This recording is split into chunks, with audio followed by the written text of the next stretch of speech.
Hello everyone, and welcome to episode 8. We have a lot of work to do today. We will finally reach the point where we can start making interplanetary logistics a reality, and the first half of the video will be centered around setting up all the different manufacturing arrays that are necessary to make these new buildings. All these additions will end up putting a big strain on our existing infrastructure, so we will also spend quite a bit of time trying to increase the throughput to allow things to be made at a decent enough pace. But we don't just need the towers, we also need to give them the support they need to operate, in the form of logistics drones and vessels. Those will be a bit more straightforward, they just need a two-step process to be made. Before we get started, if this is not your first video from this channel, you already know what to expect. If you want to be kept up to date, please consider subscribing, and if you like what you see, leaving a like will also help letting me know what to focus on. But enough talking, let's get into it.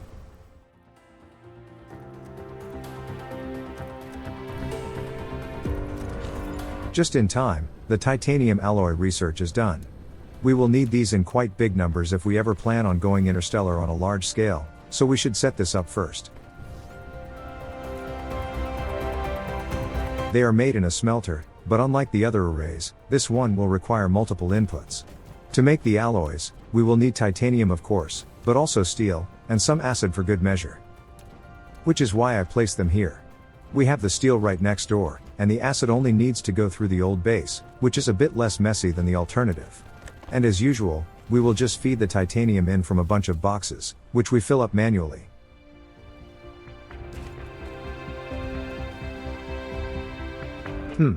The acid is a bit boxed in, but with a bit of finagling, I think we can coax them out.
Okay. All we need now is the titanium, so we have to leave our stuff here, and fly over to the red planet. But maybe stock up on fuel first.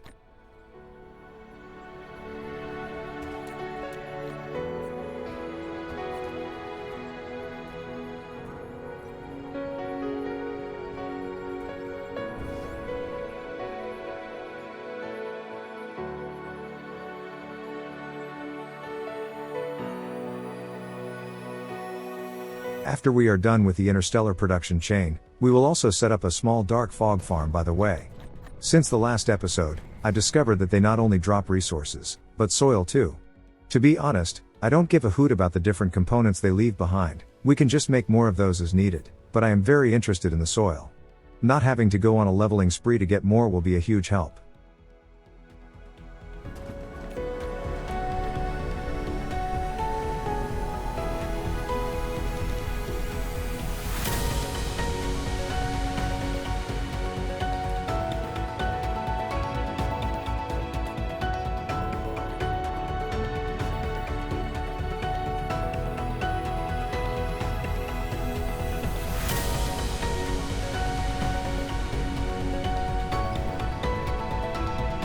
Well, what we need next are the purple particle containers. We will need them to make both the planetary and the interplanetary towers. And since we need the former to make the latter, we will need to make both. Thankfully, they are relatively easy to make, just require some green motors, some copper, and a dash of graphene.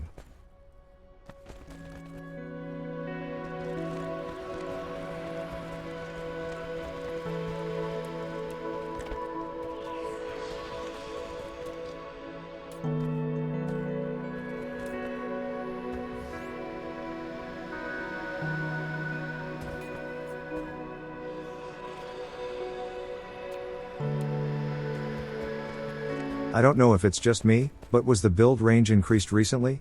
I seem to be able to reach a bit farther with my drone since I started playing again. I do remember having to place some of the longer belts in 2 or 3 segments before, but now I feel sometimes I can place them in one go.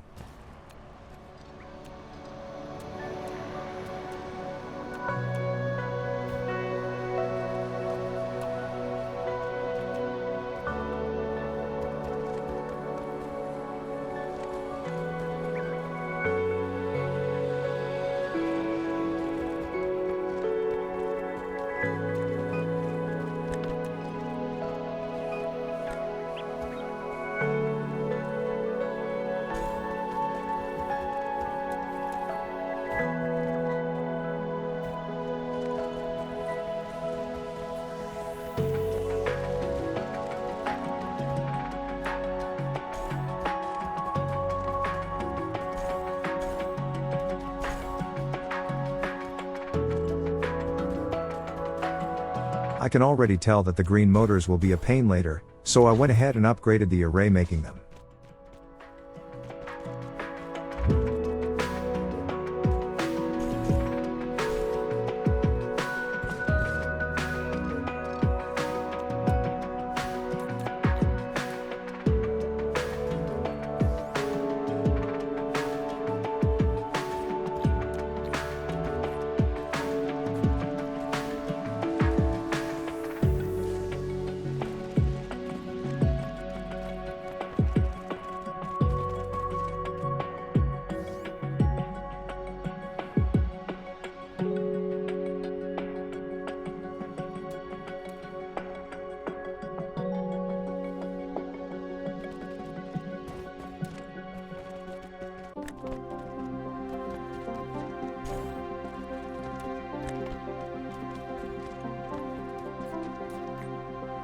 At this point, we are ready to start making the main attraction, the interplanetary logistics towers. Due to their complexity, they will require some time to craft, and they need quite a lot of materials, but it will be more than worth the investment. As I've said earlier, we need to make the planetary ones too. Similar to the belts and inserters, we need the lower tier versions to be upgraded into the better ones. And look at that component list.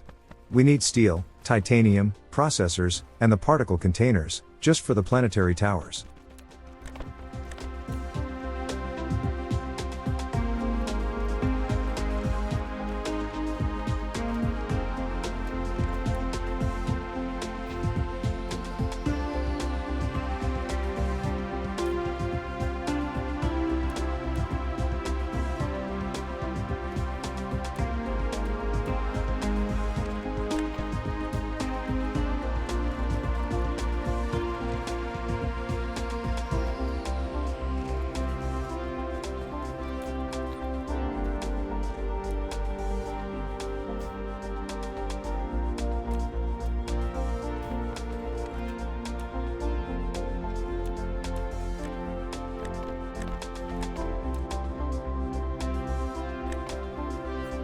I suppose I could have just fed the assembler straight from the boxes. I did realize this immediately after setting up the inserters, but at that point, what's the point in changing it? Anyways, we also need titanium, so it's time for another delivery. Only this time, I didn't leave enough time for the stocks to replenish, so it will not be a full load we bring back.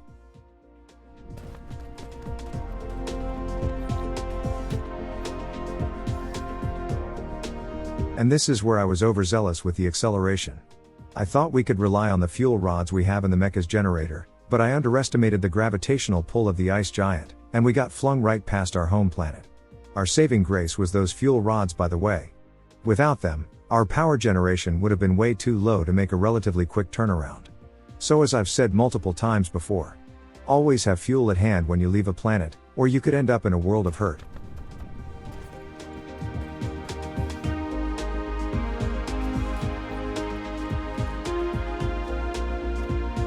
Now, I did see the assembler working, since I accidentally filled it up with steel before, so I didn't realize that I missed that input for it. We will remedy the situation later, but it will not work for long. But we will get what we need out of it, so it's not the end of the world. Anyways, with the first step done, we can move on to what we really need, the big towers. They need these alloys we set up at the start of the episode, so it's time to put them to use.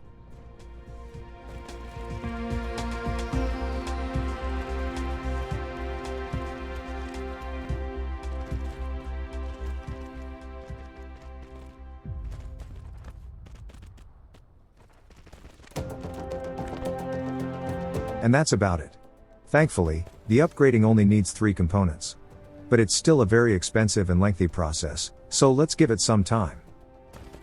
What we need next are the logistics carriers. There are 2 kinds.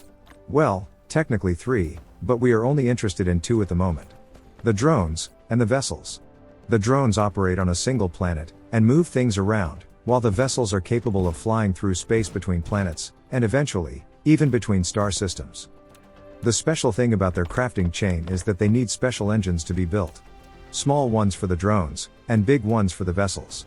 Thankfully, they are relatively easy to put together, it's just a matter of belting in the materials they need.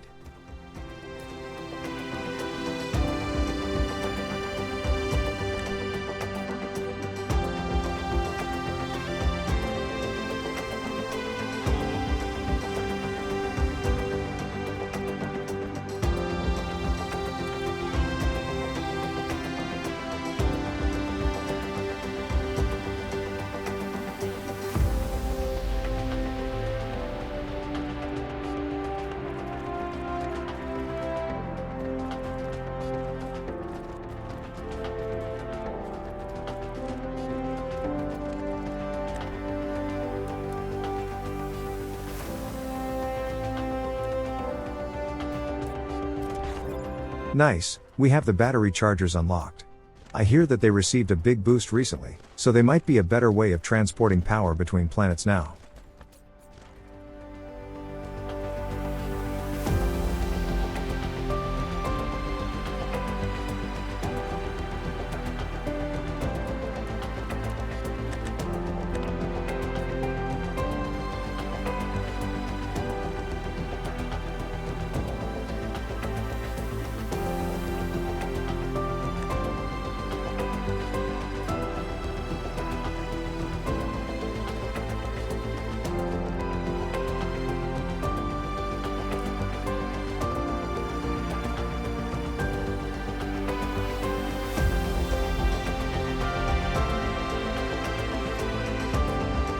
That takes care of the drones. We will need a whole army of these eventually, so it's good that we got them automated this early.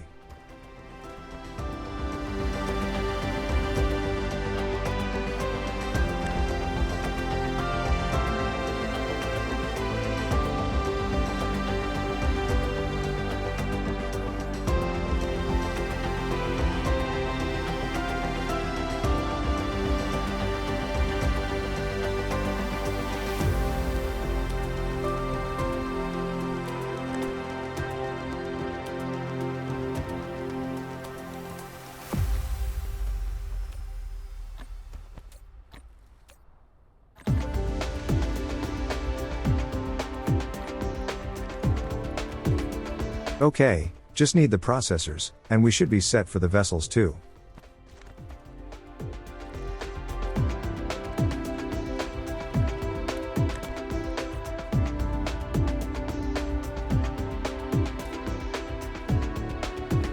And as expected, the green motors are starting to become a problem.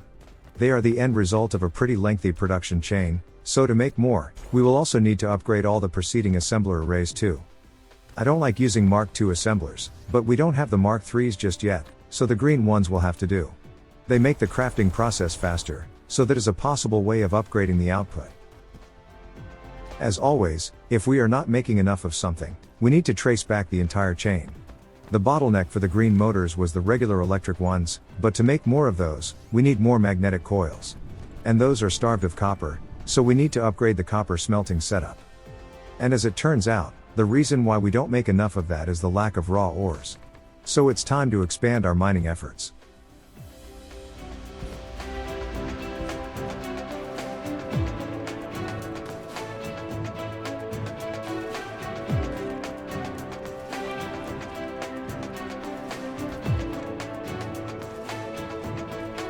This small patch is never going to be enough to satisfy what we need, so we need more.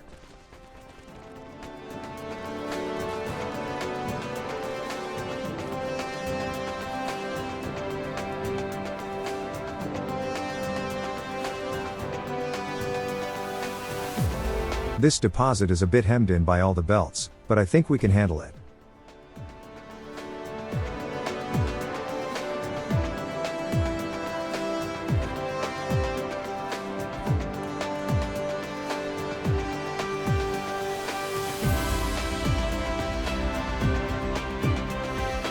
This is where an awkward cut will appear. I did tell you that we will also set up a dark fog farming operation, right? Well, as I was messing with that, I did manage to get the mecha destroyed, and instead of sacrificing metadata to rebuild, I decided to reload, and the point of that awkward cut was the latest autosave. And as you have seen, we just had an attack from the only planetary base the fog has on the planet, so I quickly took care of it, and now we are right back where we left off.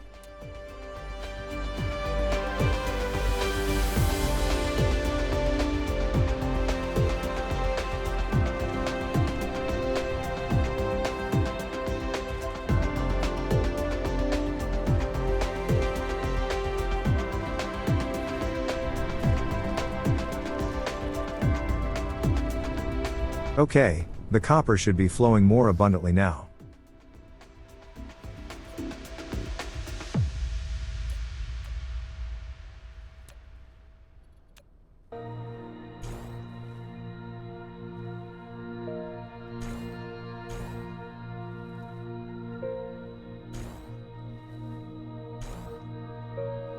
How about we prioritize the copper going toward the magnetic coils? Hopefully it will be a good enough stopgap measure until we can get going with the proper base.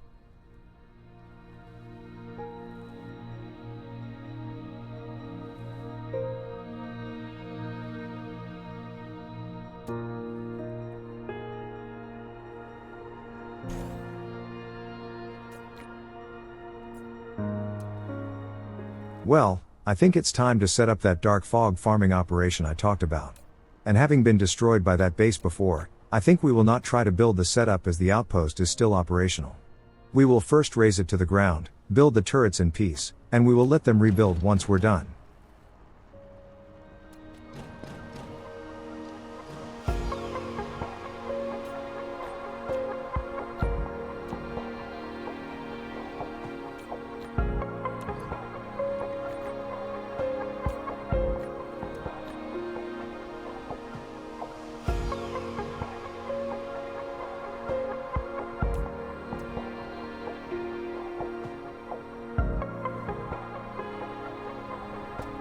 Okay, here's the basic idea. We want to be able to destroy the enemy units just as they spawn, but we don't want to destroy the building they come out of. So, we will need to build the turrets in a way that is just at the right distance from the outpost. But as I've said, we want to work in peace, so we first completely demolish the base, until only the hole remains, but we will not cover it up, so the base can rebuild itself over time.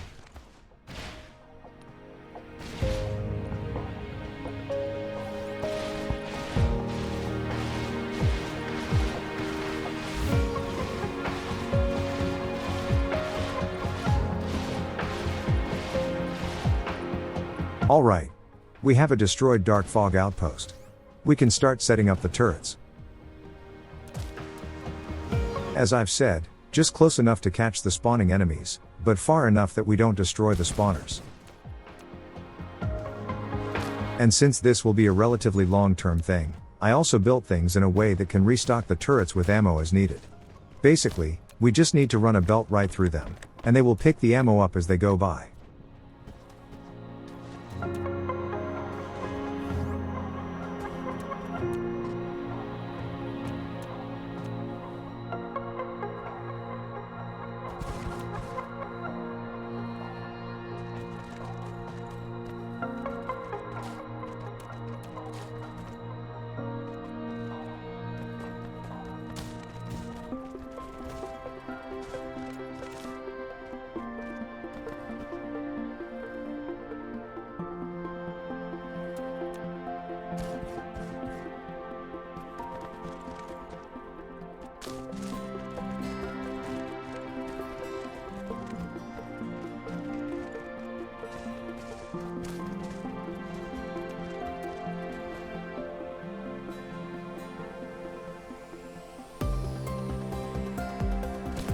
Whoa, take it easy.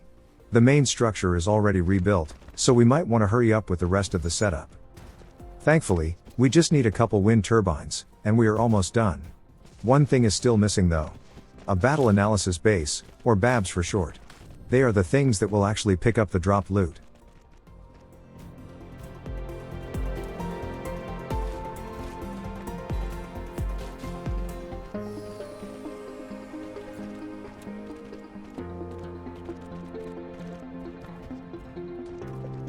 Alright.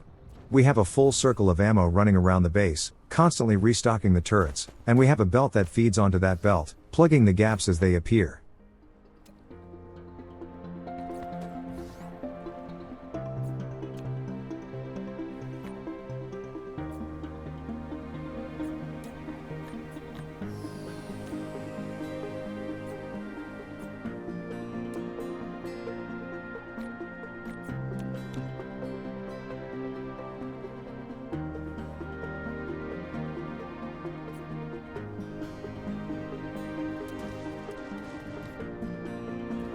We just need it to be close enough to allow it to pick up the stuff the dark fog leaves behind, and we should be pretty much done.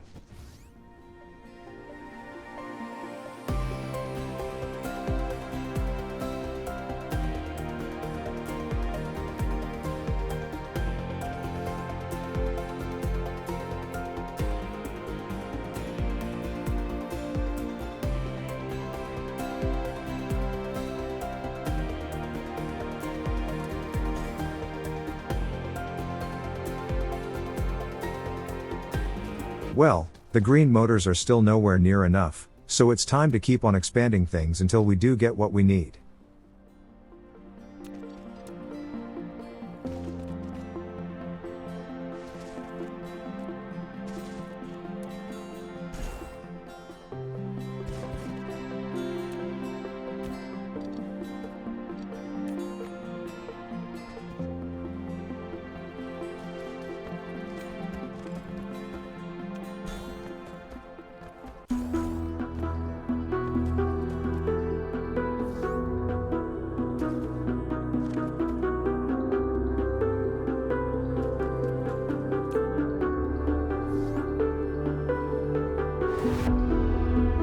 The problem is, the belts need these green motors too, and since belts are the primary way of moving things around at the moment, we cannot really slow down with those. I suppose eventually things will catch up, but it's still a bit frustrating.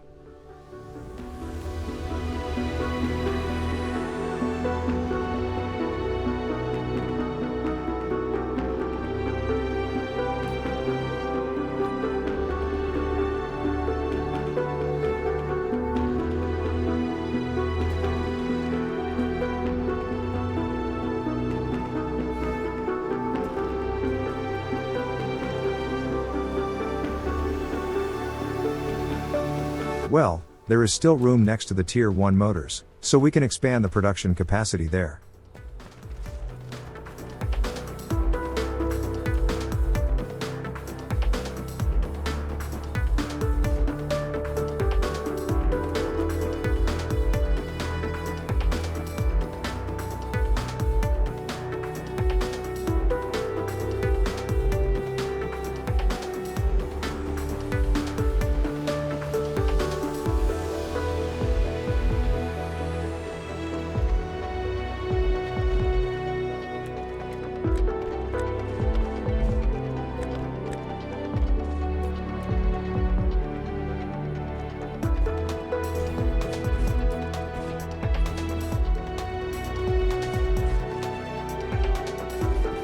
Okay.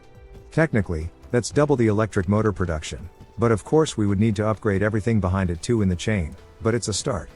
But just might be enough to upgrade the green motor factories.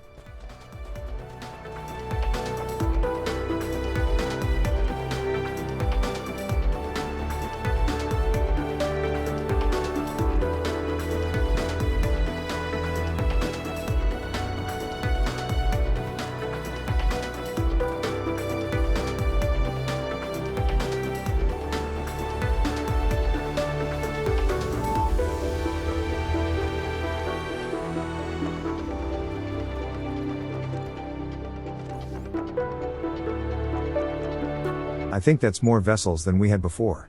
We are starting to see some improvements.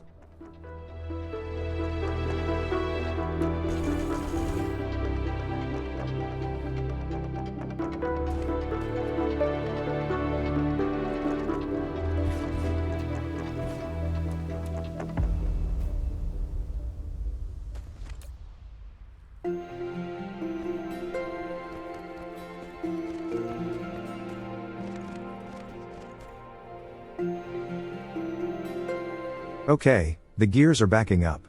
That's what I like to see.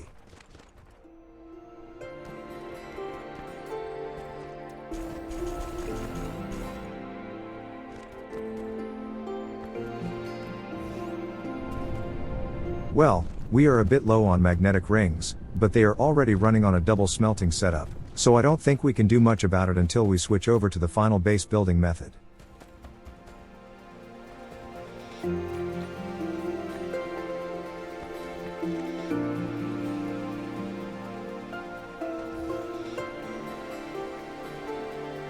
But we are definitely making logistics vessels now, so I think we can call it good enough.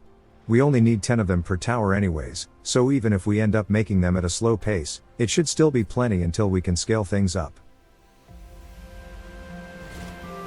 And it seems the dark fog farm is working now.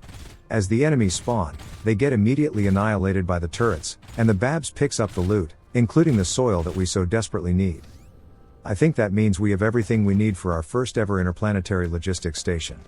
Well, not quite everything. We still need the satellite power poles, but we can plug the gaps with regular ones until those become available. And this is where the equator comes in. As I've said, I like to keep it clear in the early stages, since I like to build my final setups along it. We just find where the thick grid lines meet, and that's where we will start the ring of towers.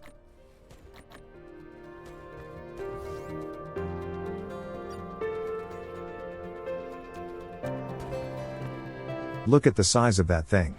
It's massive. Now imagine dozens of these running along the equator, creating a ring around the planet. That's what we are aiming for. Anyways, this first one will be a smelting tower.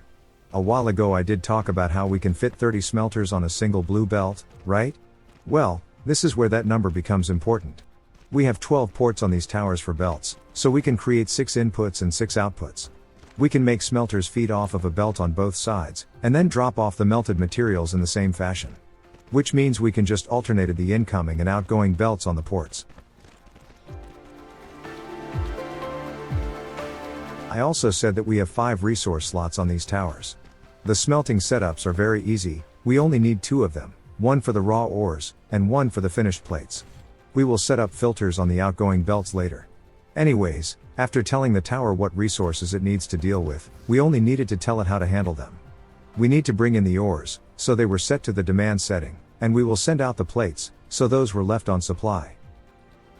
And here comes the busy part of the whole thing. Setting up the smelters. Thankfully, we only need to do this once. After the first one is finished, we can just use the blueprints to copy-paste these wherever we need them.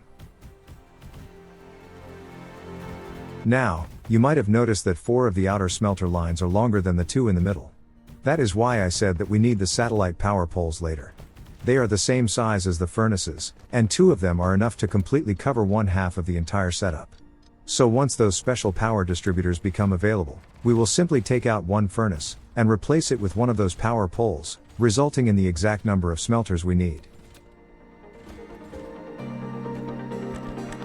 And here comes another part of the setup that is a bit of a hassle. The inserters. Thankfully, we only need to do them in a single row, after that we can just copy-paste the same exact arrangement to the ones in the same column. Now, imagine doing this dozens of times. In the early days of the game's development, we didn't have access to the blueprints, so we had to build these smelting setups one by one, all by hand. Now we can just copy-paste them, but back then, this game was not going easy on people with carpal tunnel syndrome.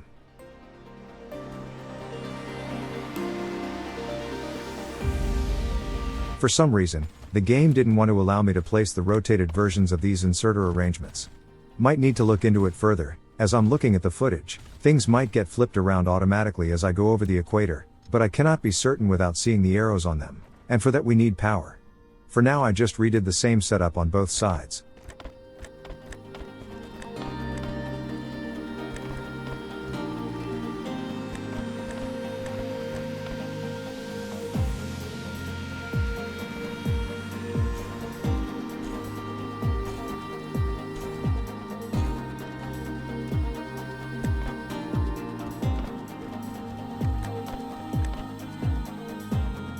Now, we can extend the land more, since the dark fog farm gave us enough soil to do so, and extend the belts and furnace columns to their final lengths.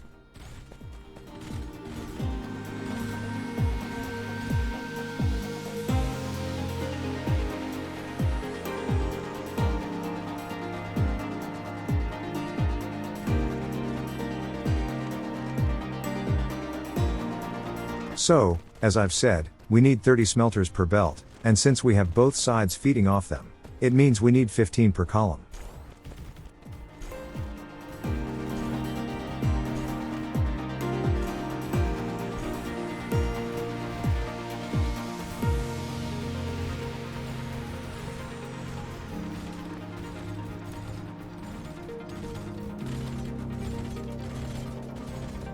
That's one side done, but as you might have guessed, we can do the same thing on the other end.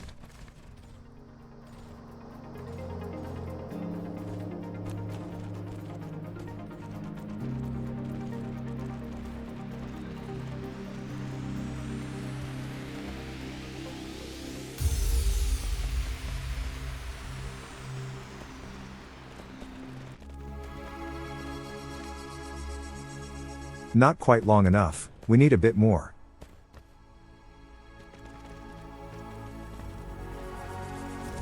Nice, that was the gas giant harvester research. They are similar to these massive logistics towers, only they meant to float on top of the gas giants. They will suck up all the hydrogen, and make it available to be picked up by the planetside towers. Once we have that set up, we no longer need to rely on oil refining for our hydrogen.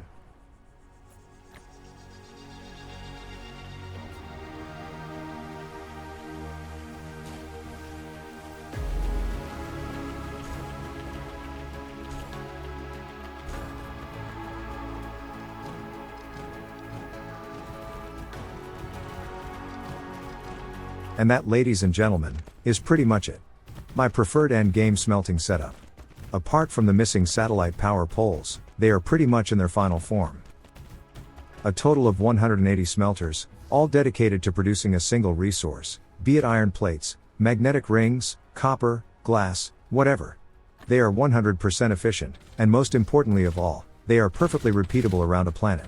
If the only gap will be immediately around the equator, but we can use those to build defenses now, so it is kind of convenient that we have that gap after all. I did consider inserting a picture of what's possible with this setup, but that would have been a bit of a spoiler, so I left it out.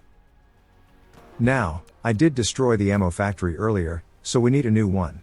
The reason for this is that the old setup was getting its copper from the mine that is about to run out, so building it on the main line is just better.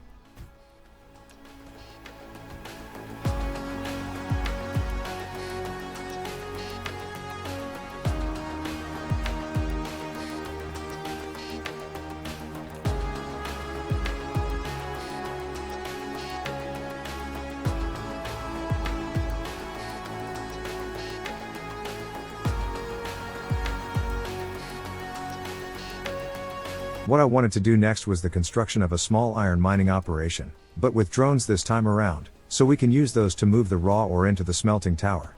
But since I forgot to belt in the steel for the planetary towers, we didn't have any at the ready.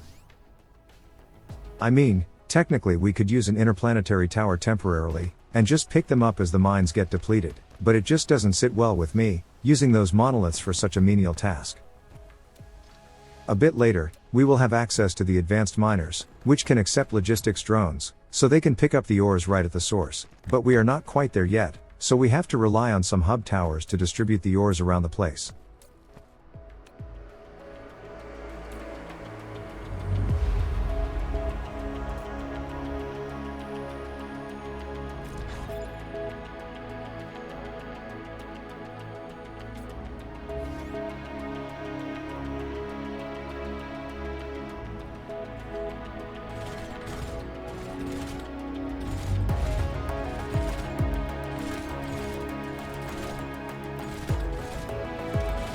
Well, I think this is what we have time for.